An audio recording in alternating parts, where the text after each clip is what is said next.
span,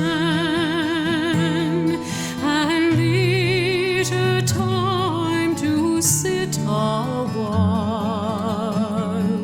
There is a fair maid in this town who sorely has my heart beguiled.